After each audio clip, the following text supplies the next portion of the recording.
اس کی وجہ یہ ہے کہ وہ عقل نہیں رکھتے۔ ان سے کہو اے اہل کتاب، تم جس بات پر ہم سے بگڑے ہو وہ اس کے سوا اور کیا ہے کہ ہم اللہ پر اور دین کی اس تعلیم پر ایمان لے آئے ہیں جو ہماری طرف نازل ہوئی ہے اور ہم سے پہلے بھی نازل ہوئی تھی، اور تم میں سے اکثر لوگ فاسق ہیں۔ پھر کہو کیا میں ان لوگوں کی نشاندہی کروں جن کا انجام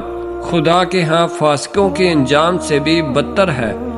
وہ جن پر خدا نے لعنت کی، جن پر اس کا غضب ٹوٹا، جن میں سے بندر اور سور بنائے گئے، جنہوں نے طاغوت کی بندگی کی، ان کا درجہ اور بھی زیادہ برا ہے، اور وہ سوا سبیل سے بہت زیادہ بھٹکے ہوئے ہیں۔ جب یہ تم لوگوں کے پاس آتے ہیں تو کہتے ہیں کہ ہم ایمان لائے، حالانکہ کفر لیے ہوئے